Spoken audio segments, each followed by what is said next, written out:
to de-escalate the situation. I spoke to President Putin yesterday in the wake of additional sanctions that we had imposed. He said he wasn't happy with them, and I told him that we have been very clear from the outset that we want Russia to take the path that would result in peace in Ukraine, but so far at least Russia has failed to take that path. Instead, it has continued to violate Ukrainian sovereignty and to support violent separatists.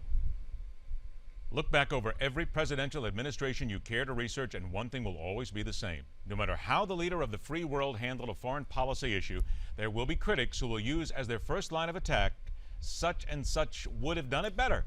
The time has come to put what is currently happening around the world, the Obama administration reaction, and what history teaches us into perspective. So let's welcome to MidPoint former foreign policy specialist in the Bush administration and Middle East advisor to former Vice President Dick Cheney, Dr. David Wurmser joins us today. Dr. Wurmser, thank you so much for being here. Thanks for having me. What many people will want to talk about first of all, and this is one of the criticisms, is that America is no longer a real superpower. It doesn't exist like it did in the 60s, 70s, and 80s.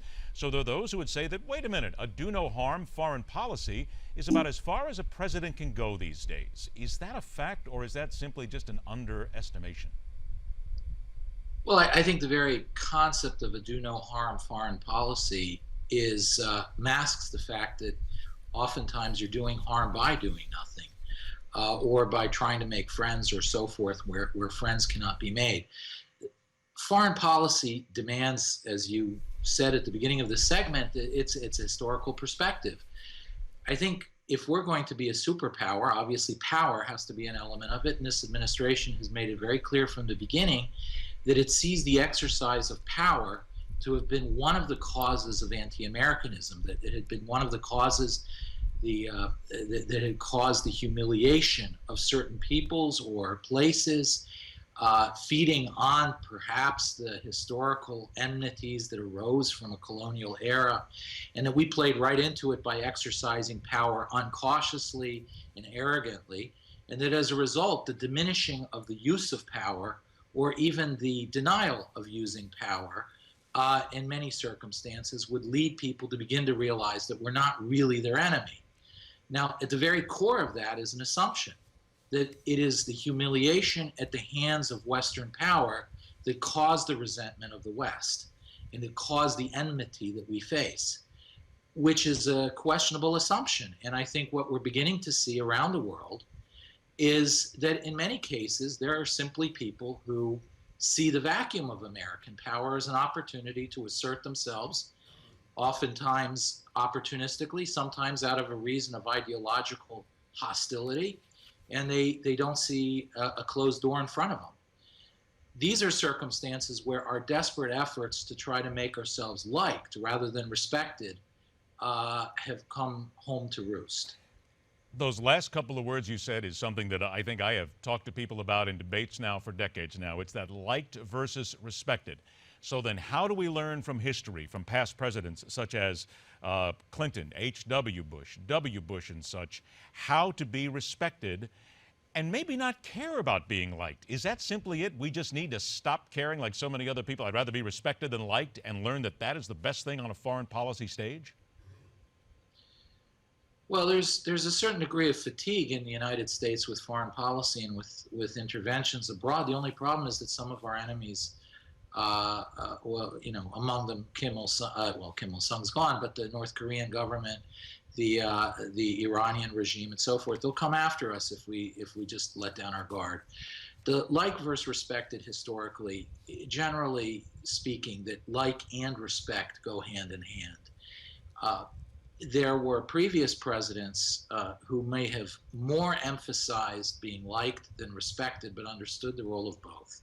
For example, even President Clinton, who many conservatives, including myself, have criticized in quite large amounts, even President Clinton understood at times that when the American national interest was fundamentally challenged, there are times when you can't worry about being liked, and you have to demand respect from your friends and your enemies, and that you have to assert your power to affect a certain result. I give the examples of the attempt to kill President Bush by Saddam Hussein and President Clinton's response to that, as well as, of course, it's mired in a little bit of controversy, but the strikes in Sudan against bin Laden's forces by President Clinton. It was understood already then that there are times when, as an American government, you have to defend the American interest, and being liked by everybody isn't as important.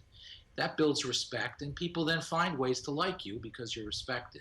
So that I think is a very critical sort of wisdom that almost all presidents until now have had. The problem with this administration is that they genuinely don't believe that there's a harmony between these sorts of uses of power and being liked.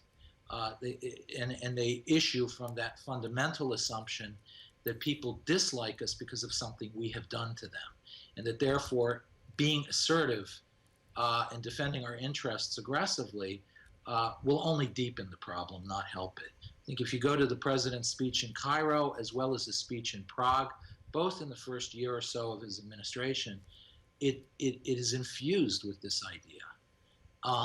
So I think at the end of the day, every president until now understood, like and respected. It's a juxtaposition that shouldn't be made.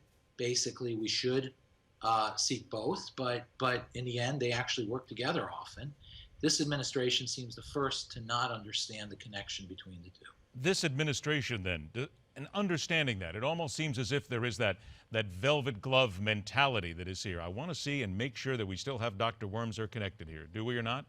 Because I want to make sure. Technically, things happen. We lost him momentarily. We're going to come back to him in a minute. Now, the one thing that we do need to discuss, and this comes down to, he hit right on it then when it comes down to Barack Obama and the current administration. Like versus respect. There are those people who will tell you that are foreign policy experts that you need to be respected more than liked in any theater whatsoever, whether it be Kim Jong-un, whether it be the Iraqis, whether it be the Iranians, whether it be Saddam Hussein or anybody. You still need to be respected. That comes down to what used to be almost the velvet hammer, the velvet glove approach that so many politicians have had in the past. It still comes down to a discussion level with this president as to whether or not he understands it.